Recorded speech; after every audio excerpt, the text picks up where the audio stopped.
Hello everyone, कैसे हैं आप सभी लोग। आई होप आप सभी लोग बढ़िया होंगे। चलिए इस वीडियो की शुरुआत करते हैं, जिसमें हम लोग देखने वाले हैं बीपीएससी में जो क्लास 1st to 5th के पेपर हुए थे, चाहे वो 1.0 के रहे हों, चाहे 2.0 के रहे हों, चाहे 3.0 के रहे हों। 1.0 के 2 पेपर्स थे, 2.0 के 1 पेपर और 3.0 के 1 पेपर, यानी कुल 4 प्रश्न पत्रों में जितने मैथ और रीजनिंग के क्वेश्चंस हैं उनको यहाँ सॉल्व करने वाले हैं। तो जो भी क्वेश्चन रहेगा उसके सलूशन देखेंगे और साथ में उससे रिलेटेड जितने भी क्वेश्चंस आ सकते हैं, यानी आने की संभावना है, उसको भी देखने वाले हैं। तो चलिए शुरुआत करते हैं इस वीडियो की, जिसमें पहला क्वेश्चन है, ये है दिसंबर 2023 का पेपर है, जिसमें ये पहला क्वेश्चन हमने लिया हुआ है। 1 सही 3/16 और उसके व्युत्क्रम का अंतर बराबर है, ये पहले क्वेश्चन में पूछा है। देखो जितने भी क्वेश्चन रहेंगे उससे रिलेटेड जितनी भी थ्योरी रहेगी, जितनी पॉसिबल थ्योरी रहेगी, वो तो हम जरूर बता देंगे। ठीक है, चलिए देखते हैं। पहला क्वेश्चन कह रहा है 1 सही 3/16 और उसके व्युत्क्रम का अंतर बराबर है। देखो हमारी जो संख्या है 1 सही 3/16 है, बोला है इसके व्युत्क्रम। तो पहले तो इसको पलटना बहुत मुश्किल है ना, इसको हम पलट नहीं पाएंगे। तो सबसे पहले इसको जो है विषम भिन्न में बदलो। 16 एकम 16, 16 तो 19, 19/16 ये लिखा हुआ है। अब इसको पलटना आसान है, यानी व्युत्क्रम का मतलब होता है उल्टा। जो चीज़ नीचे है वो ऊपर चला जाता है और जो चीज़ ऊपर है वो नीचे चला आता है। ये हो गया, ये संख्या है, इसका उल्टा ये है। कह रहा है अंतर, अंतर अंतर का मतलब ये होता है बड़का माइनस छोटका, यानी बड़ी संख्या पहले और छोटी संख्या बाद में। देखो अगर कभी ऐसा हो गया कि हमें ये समझ में नहीं आ रहा है कि बड़ी कौन है छोटी कौन है ना, दिक्कत हो सकती है ना, तो कुछ भी प्रॉब्लम नहीं है, आप सब्ट्रैक्ट करिए यानी घटाइए, कोई दिक्कत नहीं है। बहुत ज़्यादा आपका आंसर ये हो सकता है कि माइनस हो सकता है ना। अगर छोटे में से बड़ा घट जाएगा तो माइनस आ जाएगा, कोई दिक्कत नहीं है। तब भी माइनस हटाने के बाद देख लीजिएगा, अगर इसमें से मैच करेगा तो वही आंसर है। ठीक है, कोई दिक्कत की बात नहीं। जैसे बताना ये चाह रहे हैं, जैसे अगर 7 में से 3 निकालो तो 4 आता है। ठीक, अगर कोई गलती से 3 में से 7 निकाल दे तो माइनस का 4 आएगा। तो आप इस माइनस को भूल करके देखिए कौन सी संख्या मैच कर रही है। ठीक है, बात वही है। चलो 19/16 है, यहाँ अंतर निकालना है 16/19। चलो बहुत आसान है भैया, एलसीएम लेके कर दीजिए। वैसे अगर आपको डायरेक्ट आता है तो डायरेक्ट कर दीजिए। इसका इसमें गुणा होता है, इसका इसमें गुणा होता है, नीचे दोनों का गुणा होता है। 19 का 19 में 19 का वर्ग हो जाएगा, यानी 361, माइनस 16 का 16 में यानी 256, 19 का 16 में, ये तो करना पड़ेगा है ना। 16 9 144, हासिल 14 आ गया। 16 कम 16 और 16 14 30, 304, 361 माइनस 256, 11 में से 6 गए 5 आ गया, और यहाँ 5 में से 5 गए 0, तो यहाँ 3 में से 2 गए 1, 105 ऊपर है, 304 नीचे है। ये आंसर आया है 105/304। कौन सा ऑप्शन सही है? सी वाला ऑप्शन सही है। ठीक है, चलिए क्वेश्चन नंबर 2 देखते हैं। कह रहा है कि यदि a/b की घात x-1 बराबर b/a की घात x-3 तो x का मान है। देखो ये घातांक के रूल लगेंगे इसमें। a/b इसकी घात है x-1 और बराबर में लिखा हुआ है b/a, इसकी घात है x-3। ठीक है, यहाँ a/b है, यहाँ b/a है। घातांक का रूल ये कहता है कि अगर दो चीज़ें हैं, यानी जिसका आधार बराबर हो तो हम घात को बराबर लिख सकते हैं, और अगर घात बराबर हो तो आधार को बराबर लिख सकते हैं। ठीक है, यहाँ अगर देखते हैं, हमसे पूछा है x का मान। अगर a और b का पूछा होता तो हम कुछ दूसरा काम करते, लेकिन यहाँ x पूछा है तो ये काम करेंगे। देखो x आ कहाँ रहा है? x आ रहा है घात में। देखो यहाँ घात में आ रहा है ना, इसका मतलब हमें ये करना है कि आधार बराबर हो जाए तो हम घात को बराबर लिख सकते हैं। लेकिन यहाँ आधार a/b है, यहाँ b/a है, तो चाहो तो इसको पलट दो या आप चाहो तो इसको पलट लो। ठीक है, जो भी आपको पलटना हो दोनों सही है, चाहे इसको पलटो चाहे इसको पलटो, लेकिन हाँ एक ही को पलटना है, चाहे इसको चाहे इसको, इन्हीं के अलावा दोनों को पलटने, तो जिंदगी भर पलटते रह जाएंगे, कुछ नहीं बनेगा। ठीक है, देखो भैया अगर हम इसको पलटते हैं तो ये b/a हो गया। पलटने से घात पे क्या असर पड़ता है? पलटने से घात पे ये असर पड़ता है कि अगर वो पॉजिटिव है तो निगेटिव हो जाती है, और अगर निगेटिव है तो पॉजिटिव हो जाती है। इसका मतलब ये हुआ कि सर जी जो घात है उसमें माइनस से गुणा करना है, बस फर्क यही है। ठीक है, चाहे जितनी बड़ी घात रहे माइनस से गुणा कर दीजिएगा। तो माइनस से इसमें हम गुणा करते हैं, माइनस से गुणा, सही है। बराबर में इसको नहीं पलटना है भैया, जब इसको हमने पलट दिया तो उसको नहीं पलटना है। अब देखो यहाँ पर आधार बराबर है तो हम घात को बराबर लिख सकते हैं। इसका मतलब माइनस x माइनस 1 बराबर में है x माइनस 3, माइनस से गुणा कर दो, माइनस x हो गया, माइनस का माइनस में तो प्लस 1 हो गया, बराबर में x माइनस 3। सही है, x एक तरफ तभी तो x का आंसर आएगा, नंबर एक तरफ ले जाओ। चलो भैया x वाला हम इधर ले जाएं या इधर ले जाएं, चाहे जिधर ले जाओ, आपकी मर्जी है, चाहे जिधर ले जाओगे आंसर 101% राइट आएगा। माइनस एक्स ये बुला ला है, माइनस एक्स हो गया, माइनस 3 और ये इधर चला गया, तो यहाँ से माइनस 2x और यहाँ से माइनस 4, माइनस माइनस शहीद हो गया, तो x is equal to 4 upon में 2, 2 1 सा 2 2 सा, इसका मतलब x का आंसर 2 आ गया है। कौन सा सही है भैया? बी वाला सही है। ठीक, अब क्वेश्चन नंबर 3 देखते हैं। कह रहा है कि एक फल विक्रेता के पास कुछ सेब थे, वह 40% सेब बेचता है और उसके पास अभी भी 420 सेब हैं। मूलतः उसके पास थे 700 सेब या 588 सेब या 672 सेब या इसमें से एक से अधिक या कोई नहीं। ये तो सबको पता है भैया, डी और ई में क्या लिखा रहता है? डी में लिखा रहता है कि एक से अधिक और ई में कोई नहीं, है ना। ये तो चाहे ना लिखें तब भी लोगों को याद है, डी में ये रहता है, ई में ये रहता है। चलो देखते हैं क्वेश्चन। ये परसेंटेज का क्वेश्चन है, प्रतिशतता का क्वेश्चन है। दुनिया में जितनी भी वस्तुएं हैं, जितनी भी चीज़ें हैं, सभी 100% होती हैं। ठीक है, अपने आप में दुनिया की हर वस्तु 100% होती है। तो वैसे इसके पास सेब जो रहा होगा वो भी 100% रहा होगा। वो कह रहा है वो 40% सेब बेचता है, 100 में से 40% बेच देता है। इतना बेच दिया भैया, तो बचा कितना प्रतिशत? अरे 100 में से 40 निकल गया, इसका मतलब 60% बचा हुआ है। इतना बचा हुआ है। कह रहा है कि प्रतिशत तो 60% बचा है, वो तो आपने निकाला है, लेकिन हम उसके बारे में बता रहे हैं अभी भी 420 सेब हैं। तो 60% और 420 दोनों तो बराबर है। मान लो कि उसके पास x सेब थे, मान लो x सेब थे, x का, चलो ऐसे लिख दे रहे हैं समझाने के लिए, x का 60% अभी भी बचा हुआ है, जिसकी वैल्यू क्वेश्चन ने दिया है 420। बस इसी को सॉल्व करना है, x का जितना आंसर आएगा इसमें देख लो, जो आंसर है वो आंसर है। ठीक है, x का मतलब गुणा होता है 60%, प्रतिशत जब हटाओ तो बटे में 100 लगता है, बराबर में 420। एक जीरो इससे शहीद हो गया। ठीक है, 6 से 42 काट सकते हैं, अगर नहीं समझ में आ रहा तो 6 ऊपर है, नीचे जाएगा तब कट जाएगा, है ना भैया। हम तो यही डायरेक्ट कर दे रहे हैं, 6 कम 6, 6 सते 42 और 0 तो बैठा हुआ है। अब हमारे पास x गुणे में 1 बटे में 10 बराबर में 70, ये 10 नीचे है इधर जाएगा, तो x बराबर 70 गुणे में 10, यानी कुल मिलाकर के आ गया 700 सेब। कौन सा ऑप्शन सही है? Option A is right. चलिए भैया क्वेश्चन नंबर 4 देखते हैं, जो कि अनुपात का क्वेश्चन है। कह रहा है कि एक भिन्न जिसका 1/27 से वही अनुपात है जो 3/11 का 5/9 से है, वह बराबर है। यानी भिन्न का मान आपको बताना है, 1/11 है कि 55 है कि 1/55 है। कुछ लोग कह रहे होंगे कि 55 कहाँ से भिन्न हो गई? अरे भैया 55/1, जिसके नीचे कुछ नहीं उसके नीचे 1 लगा सकते हैं। अब देखो कह रहा है कि एक भिन्न बताइए जिसका अनुपात 1/27 से जितना अनुपात है वही सेम अनुपात इन दोनों का है। ठीक है, इसका मतलब इन दोनों का अनुपात और हमारी भिन्न और इसका अनुपात, दोनों का अनुपात बराबर रहेगा। तो हमारी भिन्न मान लो कि x है, अगर आपको अच्छा नहीं लगता है कि x क्या है, ये तो भिन्न नहीं है, तो आप बटे 1 करके मान लो। ठीक है, अगर ऐसा भी अच्छा नहीं लगता है तो x बटे y मान लो, कोई भी दिक्कत नहीं है। ठीक है, चाहे जिसे मानो, लेकिन अगर x अपॉन y मानते हैं तो थोड़ा सा कैलकुलेशन वाइज थोड़ा सा आपको प्रॉब्लम होगी, क्योंकि x अपॉन y का आंसर निकालना पड़ेगा। और ऐसे x मान के काम चलाओ ना, अभी आएगा जो भिन्न में ही आएगा, कोई दिक्कत नहीं है। चलो कह रहा है कि एक भिन्न मान लो कि x है, इसका अनुपात किसके साथ? 1/27 के साथ उतना ही है, यानी बराबर है जितना इन दोनों का अनुपात है, 3/11 अनुपात 5/9। ठीक, पहले तो ये पता नहीं क्या क्या लिखा हुआ है, कैसे सॉल्व होगा। बहुत ही आसान है, बहुत ही आसान है।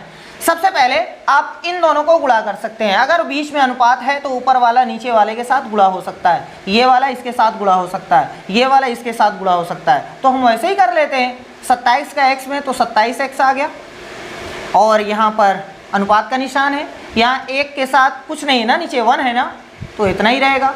9 का 3 में तो 27 हो गया, फिर अनुपात लगाओ 11 5 55। अब ये कैसे सॉल्व होगा? ये बहुत ही आसान है, पहले वाले का लास्ट वाले के साथ, दूसरे वाले का तीसरे वाले के साथ। अगर नहीं समझ में आ रहा है कैसे हुआ है ना, तो ऐसे है, ये देखो 27x अनुपात का मतलब होता है बटे और नीचे 1 है, यहाँ से 27 और ये फिर अनुपात है, ये देखो लिखा हुआ है 27 जाएगा नीचे तो 27 से शहीद हो जाएगा, हम तो ऐसे ही काट दिए। लो भैया, तो इसका मतलब ऊपर 1 बचा, यहाँ बचा x बटे में 1 लिखते नहीं है, ऊपर 1 और बटे में 55। कुछ लोग कहेंगे जब नीचे नहीं लिखते हैं ऊपर कैसे लिखते हैं? अरे भैया ऊपर लिखा जाएगा, नीचे नहीं लिखा जाएगा, ठीक है। तो हमारी जो भिन्न है उसका मान है 1 बटे 55। कौन सा सही है? सी वाला सही है। चलिए भैया, एक क्वेश्चन पहले होमवर्क का नोट करिए, उसके बाद आगे का क्वेश्चन देखते हैं। ये क्वेश्चन है कि 1, 1, 2, 6, 24, 120, इसके बाद कौन सा पद आएगा, यानी कौन सी संख्या आएगी? 240, 320, 720 या 600? ये आपको कमेंट करके ज़रूर बताना है इसका आंसर, ठीक है। अब देखते हैं नेक्स्ट क्वेश्चन।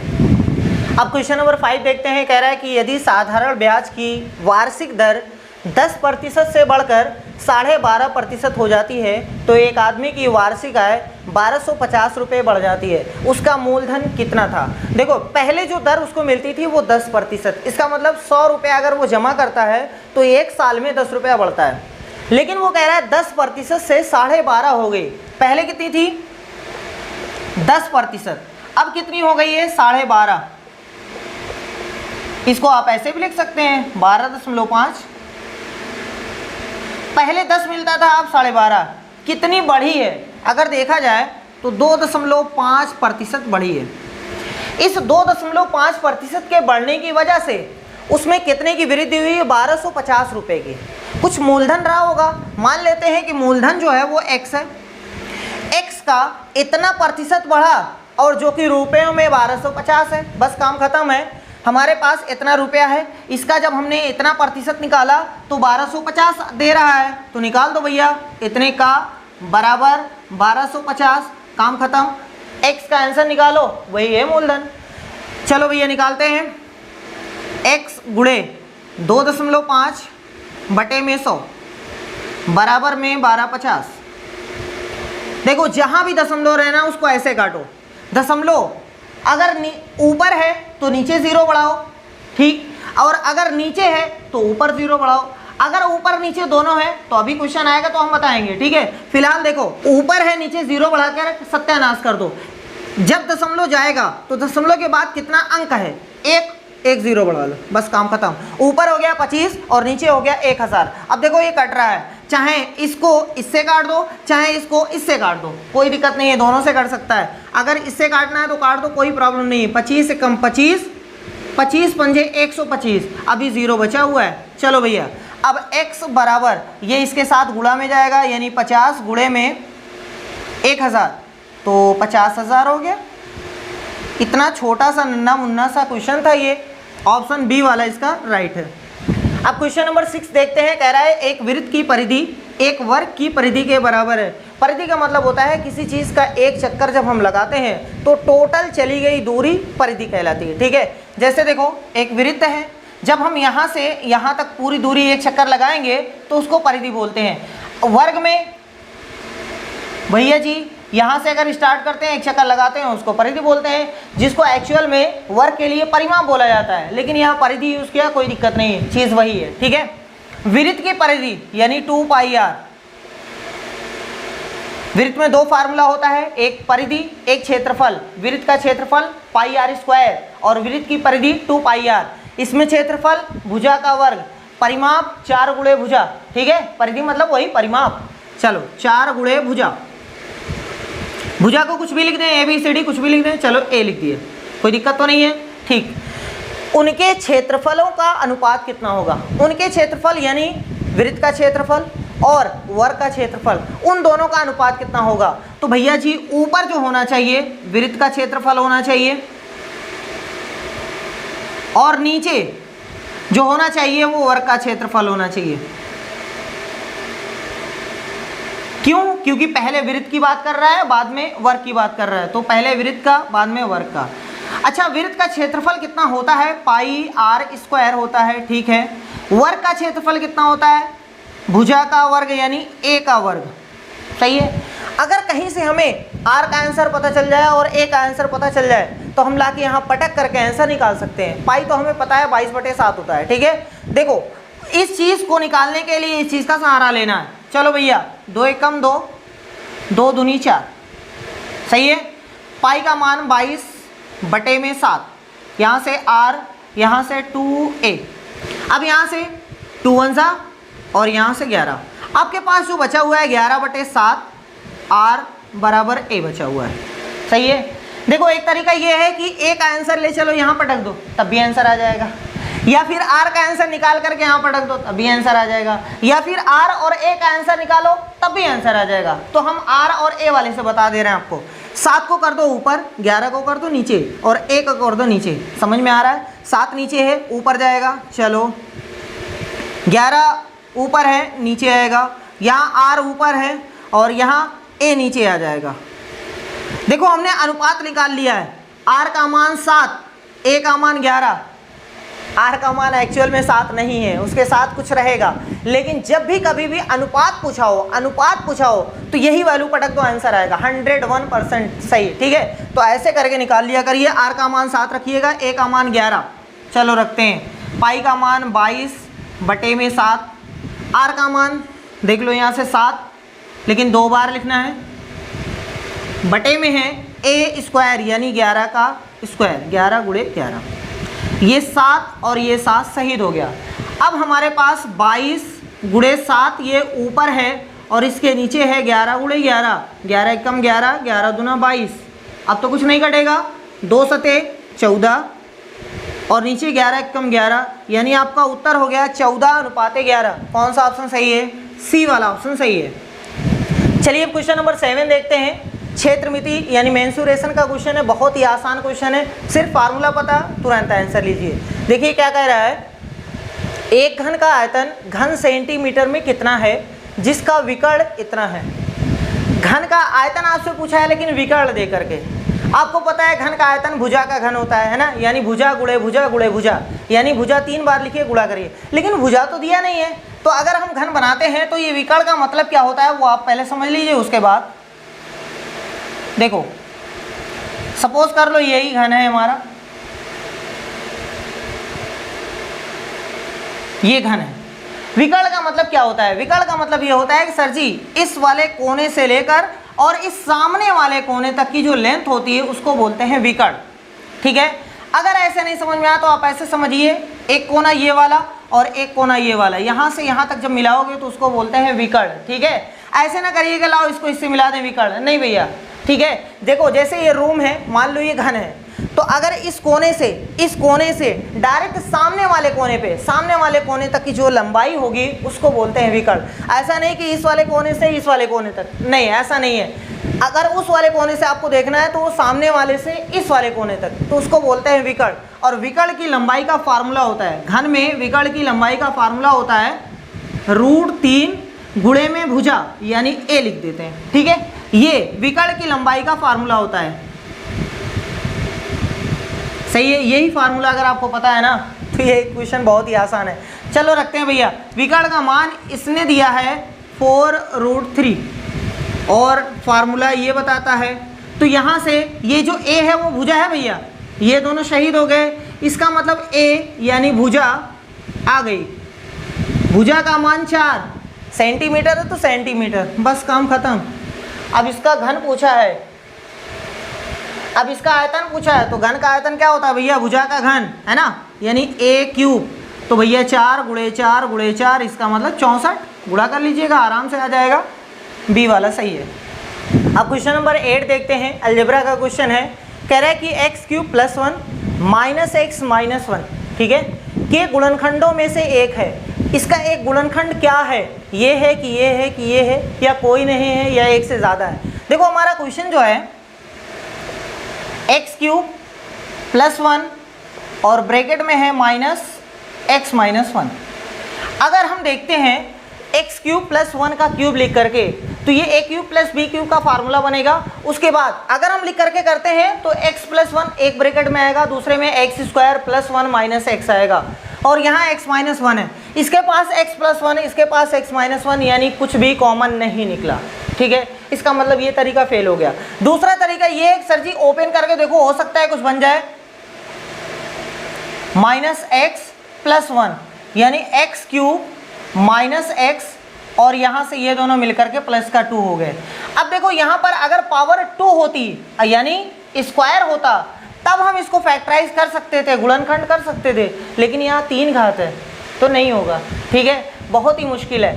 अब सर जी यहाँ क्वेश्चन से करने से तो हम रहे, इसका मतलब अब हमें ऑप्शंस का सहारा लेना पड़ेगा। अब ऑप्शंस का सहारा कैसे लेंगे? एक तरीका ये है कि उठाओ इसको, ले चलो, भाग दो इसमें, अगर पूरा पूरा कट गया, पूरा पूरा कट गया, सक्सेसफुल नहीं है तो ये आंसर हो जाएगा। इससे भाग दो, अगर इससे पूरा पूरा कट गया तो ये भी आंसर हो जाएगा, इससे भाग दो। ठीक है, एक तरीका ये है। तीसरा तरीका ये है कि सर जी ऐसा करो ना, पहले वाले में x का आंसर निकाल लो, दूसरे वाले में x का आंसर निकाल लो, तीसरे वाले में x का आंसर निकाल लो, उसके बाद ला के बारी बारी से इसमें पटको, अगर इसका आंसर 0 आ गया तो वही हमारा आंसर है। तो चलो हम x का आंसर निकालते हैं पहले वाले से। पहले वाले से कैसे निकाला जाएगा?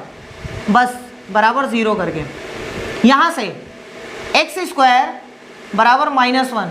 सर जी x बराबर -1 रूट के अंदर आ गया, ये तो इमेजिनरी नंबर है, काल्पनिक संख्या है, इसका मतलब x का कोई आंसर ही नहीं है। जब x का आंसर ही नहीं तो यहाँ क्या पटकें? कुछ भी नहीं ना, इसका मतलब तुम तो हमारे आंसर नहीं हो सकते हो, तुम तो गलत हो। ठीक है, दूसरे वाले से देखते हैं, x² -1 = 0, तो यहाँ से x² बराबर में आ गया 1। अब यहाँ से x बराबर, जब भी हम खुद से रूट लगाते हैं, जब भी हम खुद से रूट लगाते हैं तो प्लस माइनस लगाना ज़रूरी है। और अगर क्वेश्चन लगा के देता है तो जैसा वो देगा वैसे हम एक्सेप्ट करेंगे। अगर प्लस माइनस लगा के देता है तो हमें प्लस माइनस लेके चलना पड़ेगा, और अगर नहीं लगा के देता है, कुछ भी नहीं लगाया तो सिर्फ प्लस लेके चलेंगे। ठीक है, जैसे देखो स्क्वायर हम हटा रहे हैं तो इधर रूट बना रहे हैं तो प्लस माइनस लेके चलेंगे। ठीक है, तो यहाँ से x का आंसर आया, एक बार प्लस का 1, एक बार माइनस का 1। सर जी दोनों उठा के बारी बारी से यहाँ रखिएगा। चलो हम 1 रख करके आपको चेक कर देते हैं। तो 1 का क्यूब 1 होता है, -1 यानी 1 - 1 0 + 2। सर जी 2 आ गया, 0 तो नहीं है, इसका मतलब ये हमारा आंसर नहीं है। -1 रख के चेक कर लो भैया, यहाँ से -1 आ जाएगा, यहाँ से +1 आ जाएगा, यहाँ से +2, तभी 0 नहीं है, ये भी हमारा आंसर नहीं है, मतलब तुम भी हमारे आंसर नहीं है। ठीक है, x - 1, ये थोड़ा सा लेंदी क्वेश्चन बना था, ये थोड़ा सा लेंदी क्वेश्चन बना था। इसी टाइप का क्वेश्चन और भी पूछा जा सकता है जिसमें इसी तरीके से आपको चेक करना है कि कह रहा है कि गुणनखंड है कि नहीं है। एक तरीका ये है गुणनखंड करके देख लो, एक तरीका ये है वैल्यू पुटअप कर दो। सही है, जैसे देखो x - 1 बराबर 0 कर लो, x का मान कितना आया 1, ले चलो उठा के पटको यहाँ पर। अगर ये 0 बना दिया तो हमारा आंसर, और नहीं बना पाया तो आंसर नहीं है। चलो रखते हैं x के प्लेस पर 1, तो यहाँ 1 का क्यूब 1 -1 + 2, क्या ये 0 बन रहा है? नहीं बन रहा है भैया, 2 तो आ रहा है, 2 है ना, इसका मतलब ये भी 0 नहीं बना पाया, तो कोई भी आंसर नहीं है, कोई भी आंसर नहीं है, इसका मतलब ई वाला सही हो गया। अब क्वेश्चन नंबर 9 देखते हैं, कह रहा है समीकरण x² - 4 = 0 का मूल है। ये मूल क्या होता है सर जी?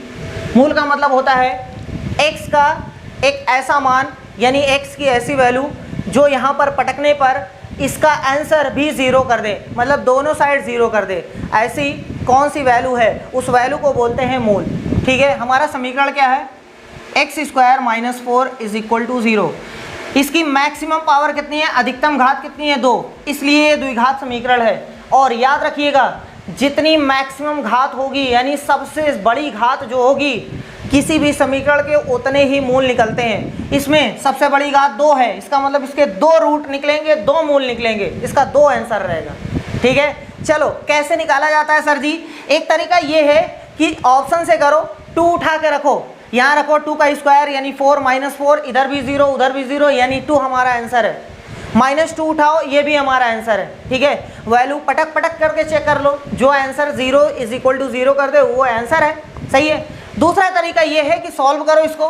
सर जी ये 2 तरीके से सॉल्व होता है, एक थोड़ा सा ये वाला, जैसे देखो x² -4 को उधर करेंगे +4 हो जाएगा, x², अच्छा चलो स्क्वायर हटाते हैं 4, ये गलत है, गलत है भैया, प्लस माइनस लगाना ज़रूरी है, प्लस माइनस लगाना ज़रूरी है। अभी हमने बताया है कि जब भी रूट हम लगाएंगे तो प्लस माइनस लगाना ज़रूरी है। ठीक है, तो यहाँ से 4 से बाहर आएगा कितना 2, और आते ही एक बार प्लस का 2 एक बार माइनस का 2, इसका मतलब एक बार +2 एक बार -2, दो आंसर आए हैं, +2 -2, ये और ये दोनों आंसर है। इसका मतलब डी वाला ऑप्शन सही होगा, 1 से अधिक। इसका दूसरा तरीका ये है x square minus 4 is equal to 0 है, सही है ना। क्या हम इसको ऐसे लिख सकते हैं, 4 को 2 स्क्वायर लिख सकते हैं। ये फार्मूला है ए स्क्वायर माइनस बी स्क्वायर का, जिसमें हम लिखेंगे एक बार जोड़ करके एक बार घटा करके। इसका मतलब ये हुआ कि सर जी एक बार x प्लस 2 लिखेंगे और एक बार x माइनस 2 लिखेंगे, एक बार इसके इज इक्वल टू 0 करेंगे, यानी एक बार ये 0 होगा और एक बार ये 0 होगा, x माइनस 2 बराबर 0। एक बार ये ब्रैकेट 0, एक बार ये ब्रैकेट 0। यहाँ से x का मान 2 उधर गया तो माइनस 2 बना, यहाँ से x का मान माइनस 2 उधर गया तो प्लस का 2 बना, यानी एक आंसर माइनस 2, एक आंसर प्लस 2। देख लो माइनस 2 प्लस 2, तो ये ऑप्शन कौन सा सही होगा, डी वाला, यानी एक से अधिक। अब क्वेश्चन नंबर 10 देखते हैं। कह रहा है कि यदि 3x प्लस वाई बराबर 5 और x माइनस वाई बराबर 3, तो इसमें से कौन सा इसका हल है, यानी x का मान 2 होगा और y का मान -1 होगा, या x का मान -2 और y का मान -1 होगा। यहाँ से एक चीज़ आराम से सुनो, देखो 3x प्लस वाई बराबर 5, ये रैखिक समीकरण है, वो भी 2 चर वाला, ये भी 2 चर है, इसमें 2 चर का एक रैखिक समीकरण है, ठीक है। अगर क्वेश्चन ने सिर्फ इतना ही दिया होता और चेक कराता कि x और y का मान क्या क्या है, तो इस x और y के मान अनंत होंगे, अनंत हल होंगे। जैसे क्या चीज़ है, अगर क्वेश्चन हम कहते हैं x प्लस वाई बराबर 10 लिखा हुआ है, तो x और y का क्या क्या मान संभव है, तो अनंत हल है भैया, अनंत हल है। जैसे तो हम दिखा दे रहे हैं, अगर यहाँ पे रखते हैं 1 तो y का मान 9, तब भी 10 हो जाएगा। अगर हम यहाँ 2 रखते हैं, यहाँ 8 रखते हैं, तब भी 10 हो जाएगा। यहाँ 3, यहाँ 7, यहाँ 4, यहाँ 6, यहाँ 5, यहाँ 5, यहाँ 4, 6, 4 कुछ भी रखो, तो अनंत हल है, अनंत। लेकिन अगर ये रैखिक समीकरण के साथ में एक और रैखिक समीकरण आ जाए, ये दोनों साथ में दिए गए हैं, तो अब इसकी कुछ कंडीशन होती है, अभी क्वेश्चन में आएगा तो कंडीशन बताएंगे। अभी फिलहाल समझ लो, अभी इसका सिर्फ एक हल मिलेगा। जैसे यहाँ x के अनेक हल मिले थे, y के अनेक हल मिले थे ना, लेकिन ऐसा इस क्वेश्चन में जब दोनों साथ में दिए रहेंगे, 2 समीकरण साथ में रहेंगे, तो एक एक आंसर मिलेगा, x का एक आंसर, y का एक आंसर। ये कुछ कंडीशन पे होता है, अभी क्वेश्चन आएगा तो बताएंगे, ठीक है। लेकिन फिलहाल इतना याद रखो कि x और y का एक एक आंसर मिलेगा, ठीक। चलो देखते हैं, 3x प्लस वाई बराबर 5 है, x माइनस वाई बराबर 3 है। ये हमारे पास 2 समीकरण है, यानी साइमल्टेनियस है। चलो भैया, अब एक तरीका ये है कि लाओ ये वाला रख कर चेक कर लें, जो दोनों को सेटिस्फाई करे, दोनों को यहाँ भी रखना है, इस वाले में भी रखना है, ठीक है। इसका आंसर 5 आना चाहिए, इसका आंसर 3, जो दोनों को संतुष्ट करे वही हमारा आंसर होगा। एक तरीका ये। दूसरा तरीका ये है, लाओ इन दोनों को सॉल्व कर दें, जो हमारा आंसर वही आंसर, ठीक है। तो सॉल्व करना आसान है, सॉल्व कर दो भैया, दोनों को जोड़ दो। जब जोड़ेंगे तो ये और ये शहीद हो गए, 3x और 1x 4x हो गया, इधर 5 3 8 हो गया, तो x बराबर 8/4, 4 एकम 4, 4 दूनी 8, यानी x का मान 2 आ गया। जब x का मान 2 आ गया, चाहे इसमें पटक दो चाहे इसमें पटक दो, उसी में से निकाल जाएगा y। जैसे हम इसमें पटकते हैं, x माइनस वाई बराबर 3 है, x का मान 2 है, यहाँ पटक दिए, माइनस वाई 3, ये चचा जान इधर चले गए, -2 हो गए, तो माइनस वाई बराबर 1, तो y बराबर क्या हो जाएगा, -1। सही है। कुछ लोग सोच रहे होंगे कि सर जी माइनस इधर जाता है तो प्लस, ये कैसे माइनस लिखा हुआ है, भैया जी हमने माइनस से गुणा कर दिया है, माइनस से गुणा किया है, तो ये हो गया प्लस, ये हो गया माइनस, यानी x का मान 2 और y का मान -1। यही सिंगल इकलौता आंसर होगा, कोई और नहीं हो सकता, ठीक है। x का आंसर 2 और y का आंसर -1। कहाँ है भैया, 2 -1, यानी ऑप्शन ए सही है, बस। अब क्वेश्चन नंबर 11 देखते हैं। कह रहा है निम्नलिखित में से कौन सा एक प्राकृतिक संख्या का वर्ग नहीं हो सकता है। दुनिया में जितनी भी प्राकृतिक संख्या है, अगर उसका वर्ग निकालेंगे, कोई भी प्राकृतिक संख्या है, अगर उसका वर्ग निकालेंगे तो उसके इकाई के प्लेस पर 2, 3, 7, 8 और 0 जो है विषम बार का मतलब, जैसे 0 1 बार, 3 बार, 5 बार, 7 बार, 9 बार, 11 बार, 13 बार, ये सब नहीं हो सकता, हो ही नहीं सकता है। दुनिया में कोई भी प्राकृतिक संख्या उठा लो, उसका वर्ग करो तो उसके इकाई के प्लेस पर 2 नहीं आ सकता है, 3 नहीं आ सकता है, 7 नहीं आ सकता है, 8 नहीं आ सकता है और 0 विषम बार नहीं आ सकता है। मतलब 3 बार 0 हो ही नहीं सकता है, 5 बार 0 नहीं हो सकता है, 4 बार 0 हाँ पॉसिबल है, लेकिन 7 बार 0 पॉसिबल नहीं है, 9 बार 0 पॉसिबल नहीं है। तो इसी प्रॉपर्टी का यूज करिए, आंसर लीजिए।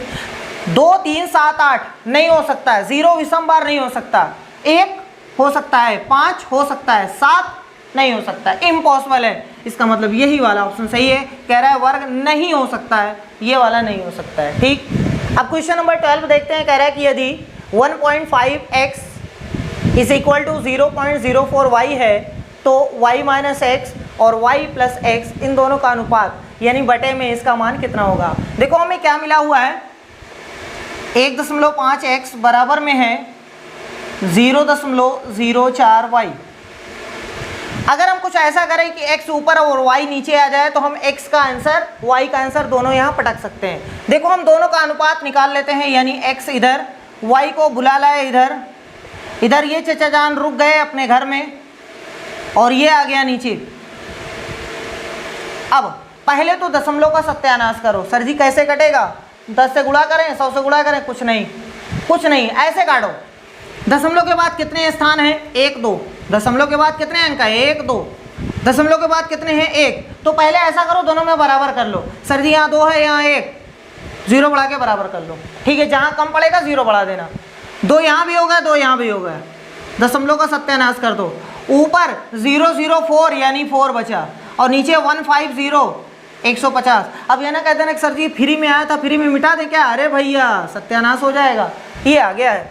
अब इसको काट देते हैं, या अगर आप चाहो तो x का मान 4 यहाँ पटक सकते हो, y का मान 150 पटक दो, कोई दिक्कत नहीं है। लेकिन अगर हम छोटा करना चाहें तो 2 से काट सकते हैं। देखो ऊपर x है, नीचे y है, x का मान 2 आया है और y का मान 75।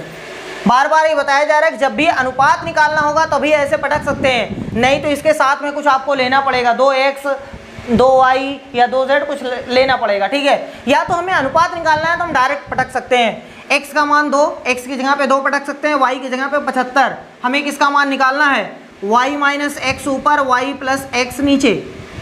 y कितना है 75 माइनस x का मान 2, चलो भैया y 75 है प्लस 2, ऊपर आ गया 73, नीचे आ गया 77, जो कि ऑप्शन हो गया कौन सा भैया, 73/77, यानी बी वाला ऑप्शन सही है। चलिए भैया क्वेश्चन नंबर 13 देखते हैं। इतना बड़ा जंजाल जो है रूट के अंदर पटका हुआ है, उसके बाद कह रहा है बराबर है। इसको सॉल्व करने के बाद आंसर ये आएगा कि ये आएगा कि ये तीनों आएंगे या 2 आएंगे, कौन सा आंसर है देखते हैं। सबसे पहले हमारा क्वेश्चन है, रूट के अंदर है 0.204 गुणे 42, नीचे है 0.07 और यहाँ से इतना। देखो ऊपर और नीचे है, अगर कोई भी नंबर कट रहा है तो काट दो, कोई दिक्कत नहीं है। लेकिन दशमलव लगा है, अगर आप काटने में माहिर हैं तो काट सकते हैं, लेकिन अगर आप दशमलव हटा कर काटना चाहते हैं तो बहुत अच्छी बात है। अब दशमलव हटेगा कैसे सर जी, दशमलव के बाद 3 अंक है, दशमलव के बाद 2 ही अंक है। एक तरीका पहले सुनो, पहले तरीका 0 कर लो, उसके बाद इसको उड़ा दो। ऊपर आया 204, नीचे आया 70, अरे इसकी वजह से 70। सर जी ये झंझट करेगा, ये कैसे हटेगा। तो हमने कहा था कि अगर नीचे खाली दशमलव है तो ऊपर 0 बढ़ाओ, नीचे से टिरका दो इसको। अगर ऊपर दशमलव है तो नीचे 0 बढ़ाओ, तब खसक जाएगा। सही है। अब कोई कहेगा सर जी यहाँ 0 बढ़ा दें, यहाँ इसका सत्यानाश कर दें, ऊपर 420 नीचे 34। सही है। देखो हम लिख करके अभी मिटा देंगे। ऊपर 204 बचा है, 420 बचा है, 70 बचा है, 34 बचा है। 101%, कोई भी दिक्कत नहीं, सलूशन सही है। लेकिन सर जी हमारा क्वेश्चन यही है ना, यहाँ दशमलव है, यहाँ दशमलव है, दशमलव के बाद 3 अंक है, यहाँ दशमलव के बाद 2 है। ये भी तो चिल्ला चिल्ला के कह रहा है दशमलव के बाद हमारे पास 1 अंक है, दशमलव के बाद 1 अंक है। तो ये और ये दोनों साथी है ना, 2 इसके पास है, 1 इसके पास है, तो 2 1 कितना हो गया 3। इसका मतलब यहाँ पर भी 3 अंक, यहाँ पर भी 3 अंक। दशमलव से का दो सत्यानाश हो गया तुम्हारा भैया, बस काम खत्म। अब हमारे पास जो बचा हुआ है देखो 204 गुणे में 42, यहाँ सिर्फ 7 बचा है और गुणे में 34, बस काम खत्म। सही है। अब अगर आपको ऐसे नहीं समझ में आया तो ऐसे ही करिए, ये भी 0 0 कटेगा, इतना ही आएगा। यहाँ से आप चाहो तो डायरेक्ट बाहर निकालो, डायरेक्ट वर्गमूल निकालो, उसके बाद देखो आंसर, या फिर पहले काट दो तब वर्गमूल निकालो। देखते हैं 7 एकम 7, 7 छक 42, ये 17 से कटेगा, 17 दूना 34, 17 एकम 17, 17 दूना 34, सही है। यहाँ से 2 छक 12, यानी अब हमारे पास सिर्फ और सिर्फ 6 गुणे 6 बचा हुआ है, 36, 36 का वर्गमूल 6, यानी ऑप्शन हो गया सी। ठीक। अब क्वेश्चन नंबर 14 देखते हैं। कह रहा है कि यदि y का x प्रतिशत 100 है और z का y प्रतिशत 200 है तो x और z के बीच संबंध ज्ञात कीजिए। देखो क्या दिया है, y का x प्रतिशत कितना है, 100 है, यानी बराबर में 100। ठीक है। आगे बोला है z का y प्रतिशत, यानी z का y प्रतिशत कितना है, 200, यानी बराबर है 200। अगर हम इसको थोड़ा सा सॉल्व करते हैं इधर उधर करके, तो देखो ये लिखा हुआ है y गुणे में x बटे में 100 बराबर में है इतना, और इसको इधर उधर करते हैं तो यहाँ से गुणे में और ये आ गया बराबर में 200। समझ में आ रहा है। इसमें x और y आ रहा है, इसमें y और z आ रहा है। कह रहा है x और z के बीच संबंध ज्ञात कीजिए, मतलब y को हटा दो भैया, उसमें से y नहीं आना चाहिए, x और z आना चाहिए। तो देखो 2 समीकरण हमारे पास है, एक ये पहला है, एक ये दूसरा है, कोई दिक्कत तो नहीं है। ठीक है। किसी एक समीकरण से y का मान निकालो, जिसको हटाना है उसी का मान निकालना है। अगर ये आपसे पूछा होता कि x और y के बीच संबंध तो हम z का मान निकालते, अगर ये पूछा होता z और y के बीच का संबंध तो हम x का मान निकालते, लेकिन ये पूछा है x और z के बीच संबंध, मतलब x और z होने चाहिए, कौन नहीं होना चाहिए, y। तो जो नहीं होना चाहिए उसी का मान निकालो, चाहे इससे चाहे इससे। ठीक है। अगर हम यहाँ से y का मान निकालते हैं, अगर हम यहाँ से y का मान निकालते हैं तो y ये इसके साथ गुणा हो जाएगा, लो भैया गुणा हो गया, बटे में x आ गया। ये y का मान इससे निकला है तो इसमें ले जाके पटक दो। चलो पटकते हैं भैया, देखो ध्यान से देखो, z गुणे y कितना है, 4 0 के साथ है, नीचे x ला रहा है और इसके नीचे 100 भी है तो 100 भी नीचे रहेगा, बराबर में कितना है, 200 है। सही है, समझ में आ रहा है। देखो हमने यहाँ से y का मान निकाला, यहाँ पटक दिया, यहाँ z है, गुणे है y देखो कितना है, 10,000 बटे x, 10,000 बटे x यानी नीचे x, यहाँ नीचे एक गधा और है 100, उसको भी पटक दिया, बराबर में 200 है। ये दोनों गए तेल लेने, ये 00 इससे गए तेल लेने, है ना। अरे भैया नीचे जाएगा काट देगा ना। तो अब हमारे पास क्या बचा हुआ है, आराम से देखो, ऊपर z नीचे x बराबर में 2, तो z अपॉन x बराबर 2, कहीं लिखा हुआ है z अपॉन x बराबर 2, कहीं नहीं लिखा है ना। इसका मतलब इस चचा जान से कह दो इधर चले जाओ, तो z बराबर हो गया 2x, z बराबर 2x कहाँ है भैया, ऑप्शन बी वाला सही है। ठीक है। चलो भैया अब क्वेश्चन नंबर 15 देखते हैं। कह रहा है कि एक समबाहु त्रिभुज की ऊंचाई 10 सेंटीमीटर है, इसका क्षेत्रफल कितना होगा। देखो समबाहु त्रिभुज, सपोज कर लो ये ABC एक समबाहु त्रिभुज है, तो समबाहु त्रिभुज का मतलब होता है तीनों भुजा बराबर, यानी AB बराबर BC बराबर AC, तीनों कोण 60 60 60 रहेंगे। ऊंचाई सर जी क्या है, ऊंचाई का मतलब होता है किसी भुजा के सम्मुख शीर्ष से खींचे गए लंब की लंबाई। ये भुजा है, ये सम्मुख शीर्ष है, इससे अगर हम ये लंब खींचते हैं तो इसी को बोलते हैं ऊंचाई, इसी को बोलते हैं ऊंचाई। मान लो कि ये m है तो ये cm जो है वही ऊंचाई है। ठीक है। इसका मान है 10 सेंटीमीटर। अब सर जी पूछा है हमसे क्षेत्रफल बताइए, और क्षेत्रफल का फार्मूला होता है 1/2 गुणे में आधार गुणे में ऊंचाई। ऊंचाई तो हमें पता है 10 पटक देंगे, लेकिन आधार नहीं पता है सर जी, यहाँ से लेकर यहाँ तक, और जब तक ये पता नहीं रहेगा तब तक आंसर नहीं आएगा। तो याद कर लो, कोई भी अगर समबाहु त्रिभुज है, कोई भी समबाहु त्रिभुज है, उसकी ऊंचाई जो होती है उसका फार्मूला होता है √3/2 गुणे में भुजा, जिसको हम a लिख दिए। ठीक है। ये है ऊंचाई, ये समबाहु त्रिभुज की ऊंचाई का फार्मूला है, समबाहु त्रिभुज की ऊंचाई का फार्मूला है। ऊंचाई सिर्फ यहीं से नहीं बल्कि ये भी ऊंचाई ही है, ठीक है, 90 अंश होना चाहिए, ये भी ऊंचाई है, चाहे ये खींचो तब भी ऊंचाई है, कोई दिक्कत नहीं है, ठीक। अब सर जी इसी ऊंचाई का मान हमें 10 दिया है, तो हम √3/2 ए का मतलब भुजा, ए से लेकर बी, चाहे बी से लेकर सी, चाहे सी से लेकर ए, बोलो सब वही है भुजा, इसका मान 10 है। सर जी भुजा तो यहाँ से आ गया, ए बराबर ये कह दो ऊपर जाए 10 गुणे में 2 आए, और ये चचा जान को नीचे फेंक दो, इसका मतलब आ गया 20/√3, ये भुजा का मान आया है।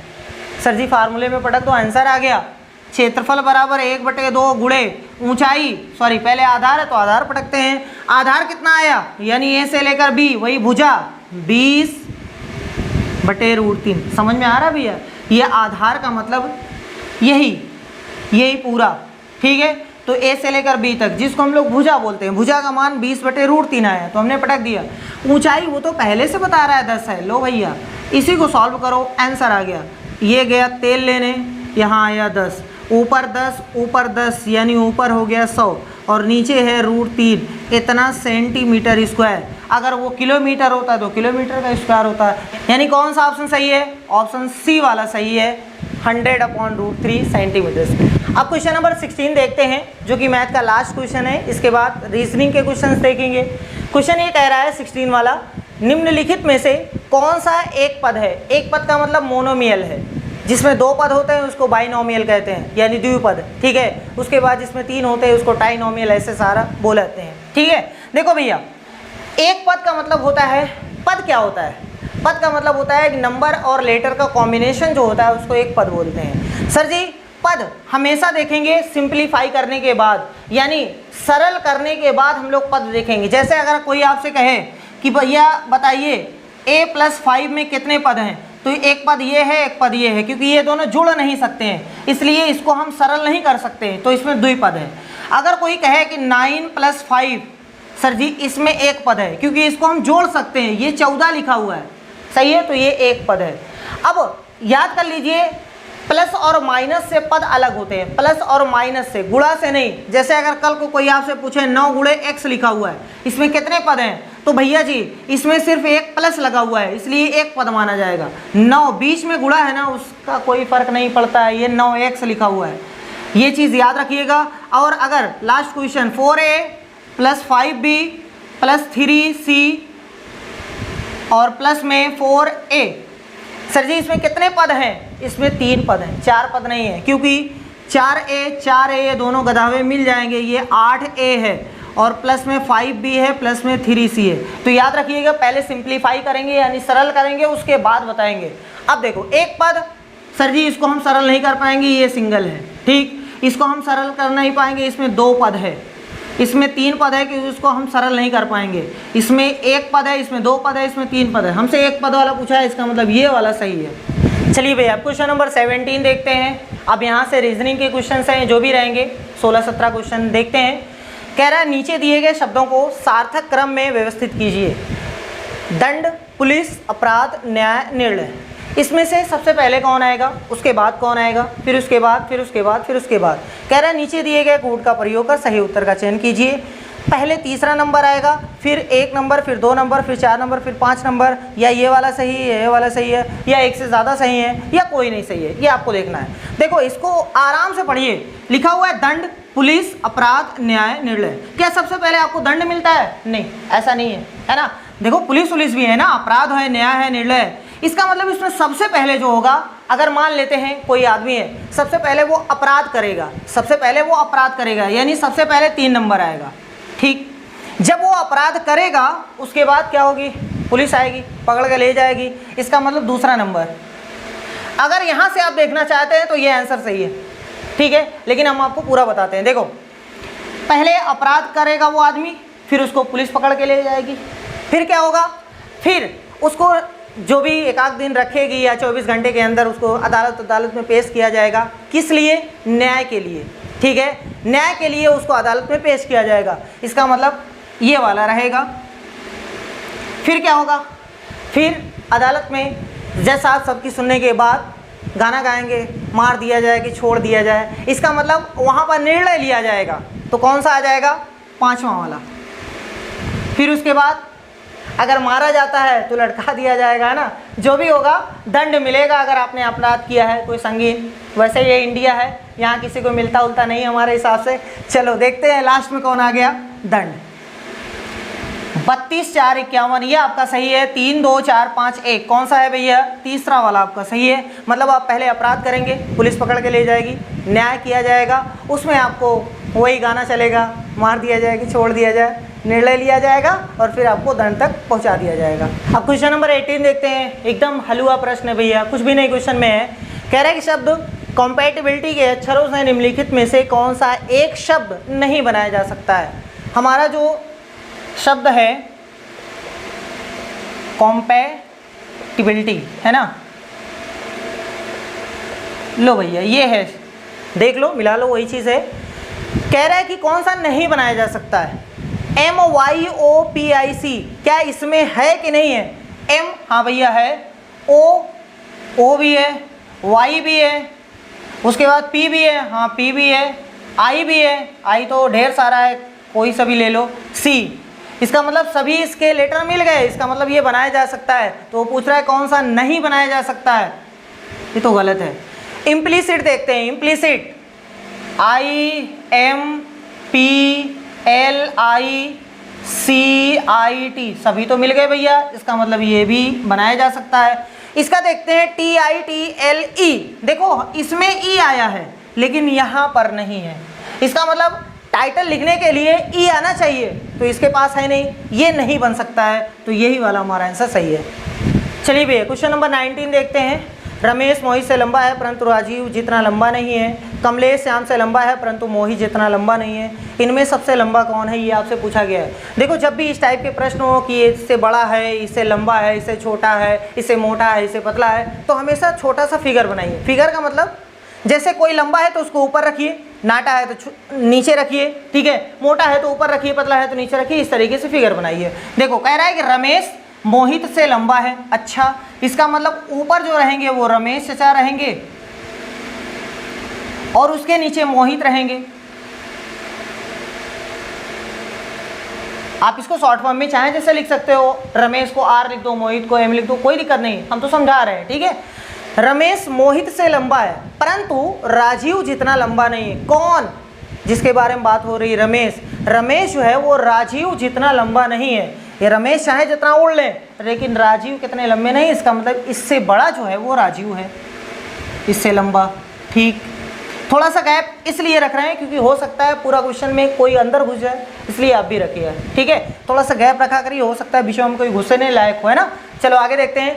कमलेश श्याम से लंबा है, ना यहाँ कमलेश आए हैं ना यहाँ श्याम आए हैं, तो इसका मतलब अभी कुछ मत लिखिएगा, आगे थोड़ा पढ़िए, जब रिलेशन समझ में आ जाएगा तब लिखिएगा। देखो कमलेश श्याम से लंबा है परंतु मोहित जितना लंबा नहीं है। कौन, कमलेश, यानी कमलेश जो है मोहित जितना लंबा नहीं है, यानी मोहित ज़्यादा लंबा है, कमलेश नीचे रहेंगे, तो मोहित ऊपर, नीचे कमलेश रहेंगे। अब आगे पढ़ लो, यहाँ से कमलेश श्याम से लंबा है, इसका मतलब ये नीचे एकदम श्याम रहेंगे, बस फिगर हो गया। सबसे लंबा राजीव है, उससे छोटा रमेश है, सबसे छोटा और श्याम है, बीच में मोहित है, सब बता सकते हो। आपसे क्या पूछा है, इनमें सबसे लंबा कौन है भैया, राजीव है। राजीव है कहीं, ए वाला ऑप्शन सही है। चलिए भैया क्वेश्चन नंबर देखते हैं 20। कह रहा है कि यदि एक निश्चित कूट में टी 33 एवं ईट 67 तो निम्नलिखित में से 8 उसी कोट में किसके बराबर है। सबसे पहले टी बराबर है 33, अच्छी बात है। ईट बराबर है 67, तो हमसे पूछा है उसी कूट में आप बताइए 8 कितना रहेगा। जिस कूट में ये लिखा है उसी कूट में ये भी लिखा है, दोनों का रूल आप मैच कराइए पहले, उसके बाद उसी रूल को यहाँ पटक दीजिए। देखो ये कैसे बना हुआ है, टी कितना होता है भैया, टी वर्णमाला में 20वें नंबर पे आता है, ई 5वें नंबर पे आता है, ये पहले नंबर पे आता है, ठीक। 20, 5, 25, 1, 26, सर जी ये 33 लिखा हुआ है, कैसे आया है, तो इसमें दिमाग लगाया गया है। इसमें पहले वाले में 1 से गुणा, 20 एकम 20, ठीक। इसमें 2 से गुणा, 5 दूनी 10, इसमें 3 से गुणा, पहले वाले में 1 से गुणा, दूसरे वाले में 2 से गुणा, तीसरे वाले में 3 से गुणा। चलो सर जी यहाँ कितना आ गया 3। अब सबको जोड़ दिया गया है, देखो भैया कितना आ गया 33, 20 धन 30 3 33। क्या यही रूल इसमें भी काम करेगा? हाँ भैया, अगर काम करेगा तभी तो आएगा, नहीं तो नहीं आएगा। चलो देखते हैं। ई 5 होता है, ये 1 होता है, ये 20 होता है। इसमें कितने से गुणा करना है भैया जी? 1 से। इसमें कितने से? 2 से। इसमें कितने से? 3 से। तो 5 एकम 5 आ गया, 1 दूनी 2 आ गया, 20 तिहाई 60 आ गया। सबको जोड़ो, 60 2 62 5 67, सही आ रहा है। ओहो, इसका मतलब यही रूल लगा है, बस काम खत्म। ये 1 है और गुणे में 1 कर दो तो 1 आया। ये 20 है, गुणे में 2 कर दो तो 40 आया। ये 5 है, गुणे में 3 कर दो तो 15 आया। सबको जोड़ दो, 40, यहाँ से 55 और 55 एक चप्पल है ना भैया मोदी जी। 56 कहाँ है? सी। अब क्वेश्चन नंबर 21 कह रहा है जिस प्रकार कांच संबंधित है बालू से, यानी ग्लास संबंधित है सैंड से, उसी प्रकार निम्नलिखित में से किस एक से कागज संबंधित है? अच्छा भैया, यहाँ कांच का जो संबंध है वो किससे दिखाया गया है? बालू से। कैसे बना है? तो भैया जी देखो, बालू से फॉर्मेशन होता है कांच का, कंप्लीटली नहीं होता है, उसमें सिलिकॉन उल्कान रहते हैं, कुछ पार्ट इससे कांच बनता है ना। मतलब ये मान के चलो आपकी बालू से कांच बनता है, कुछ देर के लिए ये मान लो। तो कह रहा है कि कागज, यानी इधर कागज किससे संबंधित होगा? मतलब किस चीज़ से कागज बनेगा? कागज तो पेड़ से बनता है, पेड़ की लकड़ी से बनता है, सेल्यूलोज से बनता है। भैया जी इसमें पेड़ लकड़ी कुछ ना कुछ होना चाहिए। देखते हैं, दर्पण से बनता है? नहीं। पत्थर से बनता है? नहीं। खिड़की से बनता है? कुछ लोग कहेंगे हाँ सर जी, खिड़की अगर लकड़ी की हो तो बनेगा। नहीं भैया, खिड़की लिखा हुआ है, खिड़की लोहे की होगी, स्टील की होगी, पत्थर की होगी, किस चीज़ की होगी नहीं पता है ना, इसलिए ये गलत है। इसका मतलब कोई नहीं भैया, ई वाला ऑप्शन ठोको, गाड़ी आगे बढ़ाओ। चलो भैया आप क्वेश्चन नंबर 22 देखते हैं, बहुत ही अच्छा क्वेश्चन है। निम्नलिखित 3 आकृतियों का परीक्षण कीजिए जिसमें प्रयुक्त संख्या एक विशिष्ट प्रतिरूप में है। देखो 65 56 यहाँ 9 लिखा है, 83 38 7 लिखा है, 71 17 के साथ यहाँ पर क्या होगा? 8 होगा कि 6 होगा कि 3 होगा, या तीनों होंगे या 2 होंगे या कोई नहीं होगा, ये आपको बताना है। देखो इस टाइप के जितने भी प्रश्न हैं, चाहे वो संख्या गायब रहे या मिसिंग नंबर का कोई भी क्वेश्चन हो, श्रेणी वाला हो, ठीक है, या कोई गलत नंबर है, अगर वो सब क्वेश्चन आप पहली बार देखते हो तो थोड़ा दिमाग घूम जाता है। जब आपको उसका सलूशन या उसका आंसर पता चल जाता है तब आप सोचते हैं इतना आसान प्रश्न था, और जब तक नहीं पता होता है तब तक भैया ठंडी में पसीना छुड़ा देने वाला क्वेश्चन होता है ना। तो वही क्वेश्चन ये भी है, अगर सलूशन पता है तो कहोगे इतना आसान है, और नहीं पता है तो बहुत ही मुश्किल है। सोचते रहो, देखो कब आता है ना।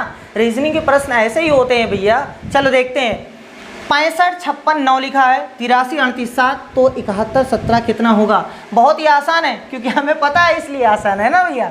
देखो 65 में 56 से भाग देना है, 65 में 56 से भाग देना है। 56 का पारा एक बार गया, बचा 9। यही जो शेष आ रहा है वही चीज़ यहाँ लिखा हुआ है, ठीक है। देखो 38 से 83 में भाग दे दो, 38 दूना 76 होता है, 38 दूना 76, 7 बच गया। देखो शेष यहाँ लिखा हुआ है। ऐसे ही 71 में 17 से भाग दे दो, और क्या, जो शेष आएगा वही उत्तर। 17 चौका 68 होता है भैया, 68, बचा कितना? 3, तो हमारा उत्तर कितना आएगा? 3, यानी सी वाला सही है। अब क्वेश्चन नंबर 23 देखते हैं। नीचे दिए गए चित्र में कुल कितने आयत हैं? तो इसका एक फार्मूला होता है, कैसे गिनते हैं? अगर जो आपका फिगर है भैया जी, उसमें कहीं भी वर्ग नहीं बन रहे हैं, कहीं भी वर्ग नहीं बन रहे हैं, तो आयत गिनना है। बहुत ही आसान है। देखो ये जो चीज़ है ना, इधर वाला ये फालतू है, बकवास है। ये सब ना होता तब भी कोई दिक्कत नहीं है, ये फालतू चीज़ें लिखी हुई हैं। कैसे गिनना है? नंबर 1 2 3 ऐसे और ऐसे नंबर देना है। यहाँ 1 2 3 है, सबको जोड़ दो, ऐसे जोड़ दो सबको। 1 2 3 हो गया, 3 3 6 हो गया, बहुत अच्छी बात है। यहाँ ऐसे जोड़ दो, 1 2 कितना हो गया? 3। इन दोनों को आपस में गुणा कर दो, 6 त्रिक 18, काम खत्म भैया। आंसर कितना आ गया? ए वाला।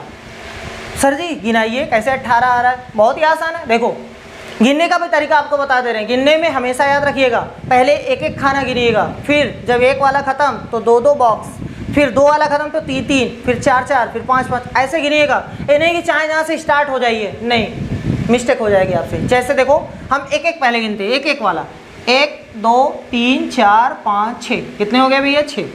ठीक, अब दो दो का देखते हैं, दो दो का। तो देखो ये दोनों मिलकर के एक हो गया, ये दोनों मिलकर के एक हो गया, ये दोनों मिलकर के एक हो गया, इसका मतलब 3 हो गया।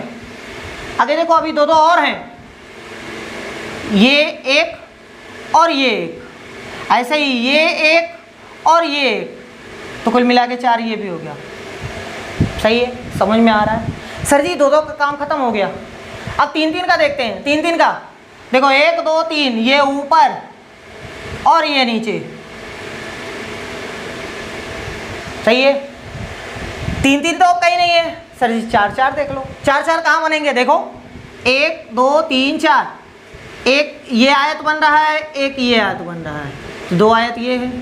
सर जी 6 3 9 4 13, 13 2 15 तो 17, आप कैसे 18 पे लगाएं? अच्छा भैया अब बड़का कौन गिनेगा?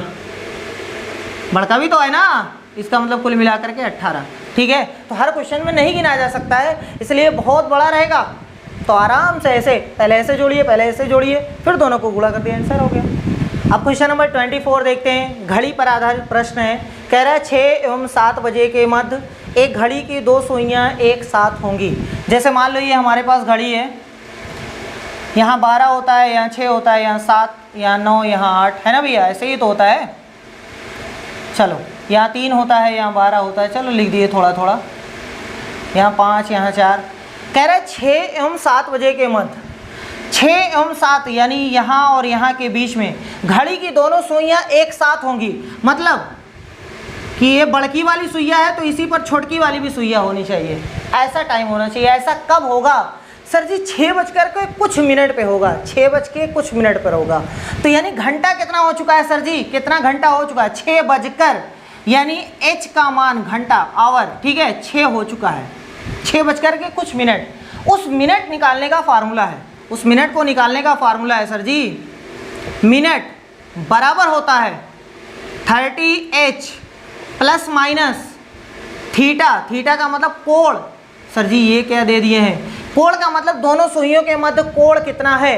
सर जी जब दोनों एक ही साथ होंगी ना, दोनों एक दूसरे के ऊपर होंगी, तो उनके बीच का कोण जो है वो 0 अंश है। देख लो कोणवे नहीं बन रहा है। अगर ऐसा होता कि एक इधर भाग रही है, एक इधर भाग रही है, तब उन दोनों के बीच का कोण 180 अंश होता। अगर ऐसा होता तो 90 अंश होता सर जी, लेकिन एक दूसरे के ऊपर हैं, इसका मतलब थीटा का मान 0 है। सही है, यहाँ तक समझ में आया? चलो निकालते हैं, रखते हैं 30 गुणे h का मान 6, क्योंकि 6 बच चुका है, जितना बच चुका है वही देखा जाएगा।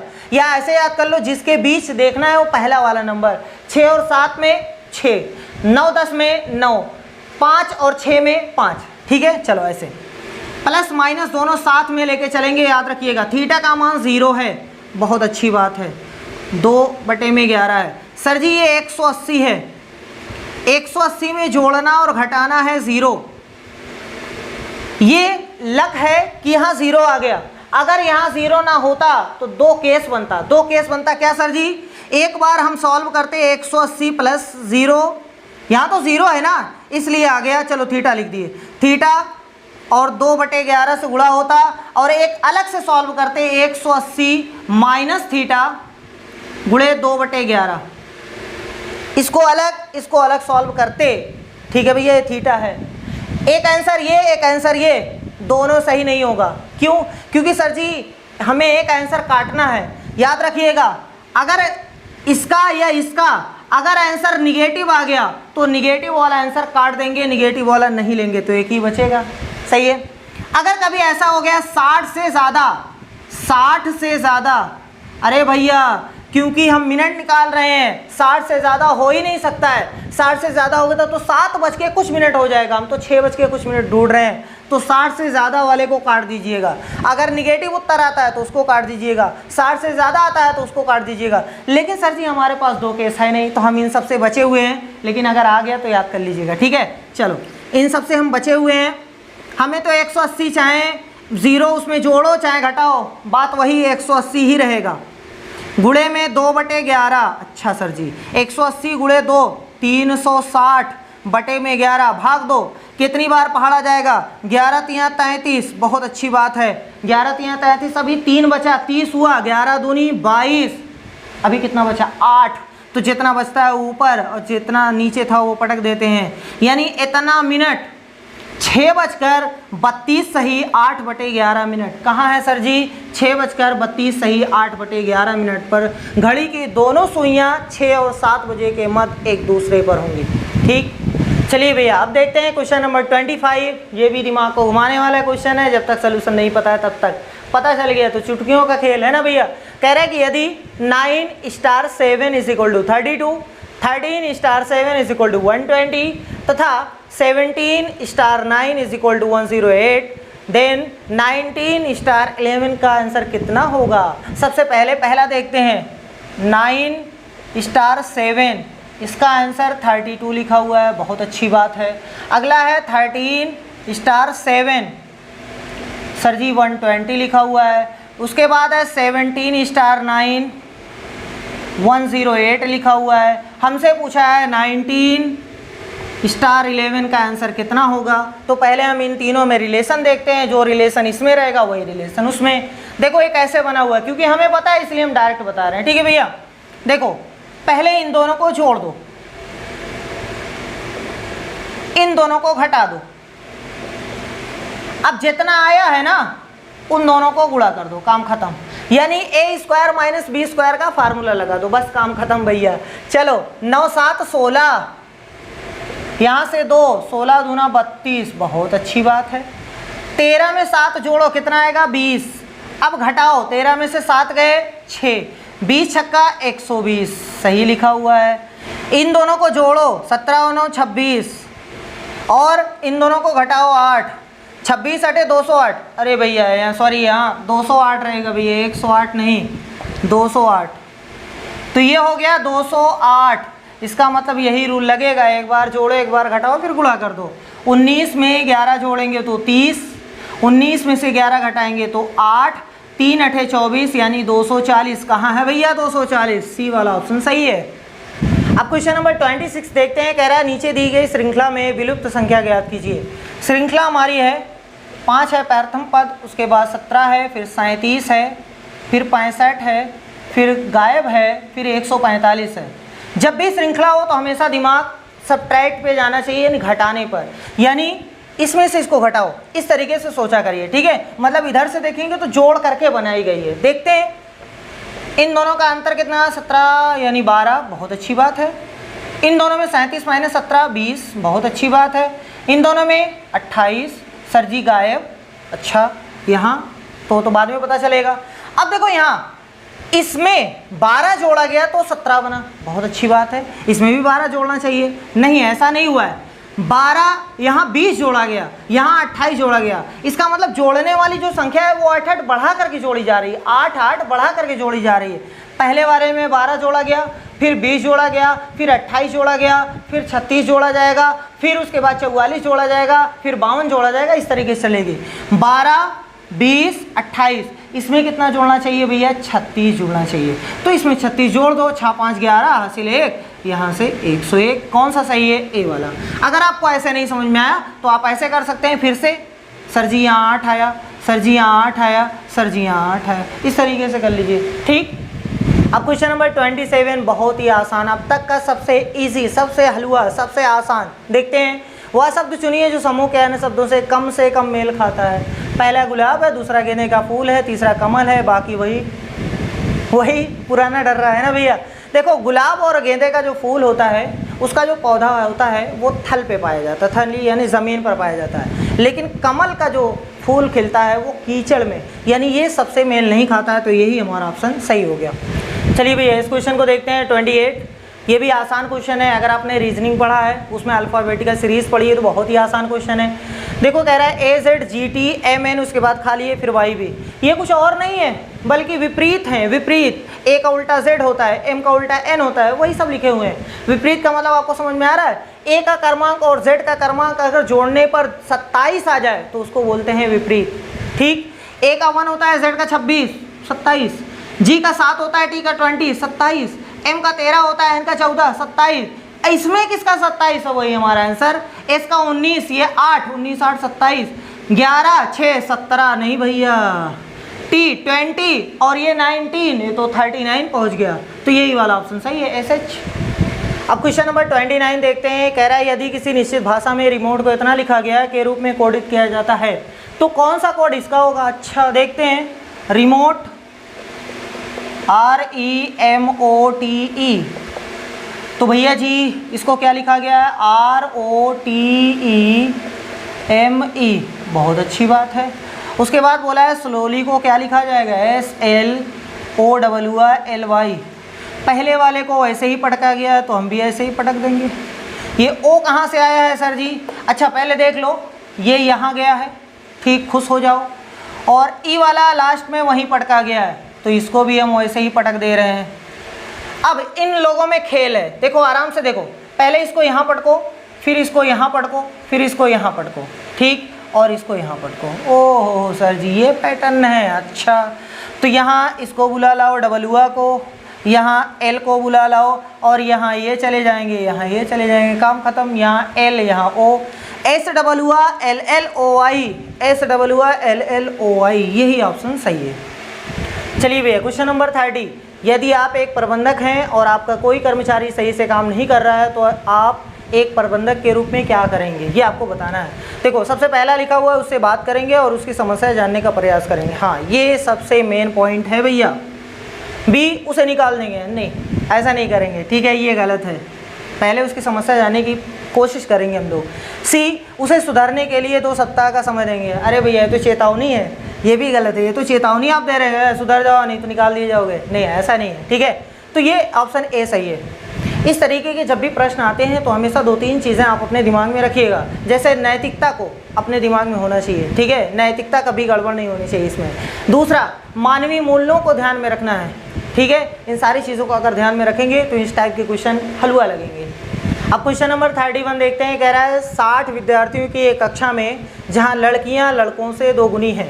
चलो देखो 60 विद्यार्थी हैं टोटल, लड़कियां जो हैं लड़कों से 2 गुनी हैं। इसका मतलब अगर आपको सॉल्व करना है तो जहां लड़कियां लड़कों से 2 गुनी हैं, लड़के अगर x हैं तो लड़कियां 2x रहेंगी, इनको जोड़ने पर 60 आना चाहिए। उसके बाद सॉल्व करेंगे तो x का मान आएगा 20, यानी ये लोग 20 हैं तो ये लोग 40 रहेंगे, ठीक है, यानी बॉयज़ जो हैं वो 20 हैं और गर्ल्स जो हैं वो 40 हैं, ठीक है। ए शीर्ष से 17वें स्थान पर है, एक लड़का है, ठीक है, इसमें मेंशन नहीं है लेकिन आप मान के चलो एक लड़का है, वैसे होना चाहिए, मेंशन होना चाहिए था, लड़का है, ठीक है। वैसे हमें तो पढ़ के नहीं समझ में आ रहा है कि ये लड़का है ये, लेकिन लड़कों से ही आंसर आ रहा है। अगर आपको समझ में आ रहा है तो कमेंट करके ज़रूर बताइएगा कि कैसे ये लड़का हुआ है, ठीक है। चलो देखते हैं। ए शीर्ष से 17वें नंबर पे, मतलब ऊपर से अगर देखा गया यहाँ ए बैठा हुआ है 17वें नंबर पे, तो इसका मतलब इसके ऊपर 16 लोग हैं। कितना समझ में आ रहा है, ठीक। यदि ए से आगे मतलब वही 9 लड़कियां हैं, अच्छा 16 लोग हैं जिसमें से 9 लड़कियां हैं, 9 गर्ल्स हैं, तो 7 लड़के होंगे और क्या, कंफर्म। चलो तो उसके बाद कितने लड़के हैं, यानी इसके बाद कितने लड़के हैं। देखो 7 लड़के इससे पहले हैं, एक ये खुद है तो 8 हो गए, 7 लड़के इससे पहले हैं, एक ये खुद है तो 8 हो गए, बचे कितने 12। अरे भैया टोटल 20 है तो हैं, 7 इसके पहले हैं, एक ये खुद है, 8वां, बचे कितने 12, तो बस खा लो छुहारा, आंसर वाला भी लगा दो। चलिए भैया अब लास्ट क्वेश्चन देखते हैं। कह रहा है कि अन्य से भिन्न को चुनिए, NH6 FL18 और XQ7 कैसे आ रहा है देखते हैं। NH6 लिखा हुआ है, N 14 होता है, ये 8 होता है, अगर इसको घटाओगे तो 6 आता है, बहुत अच्छी बात है।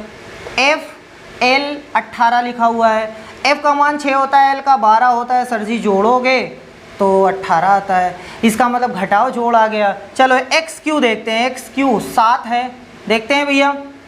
अगर ये जोड़ने से आया तो घटाओ वाला गलत, अगर ये घटाओ से आया तो जोड़ वाला गलत, और अगर ये किसी और से आया तो तीनों गलत, सही है। देखते हैं, वैसे ये 24 होता है, ये 17 होता है, 24 - 17 तो उत्तर 7, इसका मतलब घटाओ वाला मैच कर गया तो जोड़ वाला जाए भाड़ में, जोड़ वाला गलत, इसका मतलब ये वाला गलत, तो यही सही है। बोला है अन्य से भिन्न बताओ ना, इसका मतलब यही सही है। ठीक है, तो आज के लिए बस इतना ही। मिलते हैं नेक्स्ट वीडियो में, जिसमें हम लोग जो मार्च में पेपर हुआ था उसका सलूशन देखेंगे।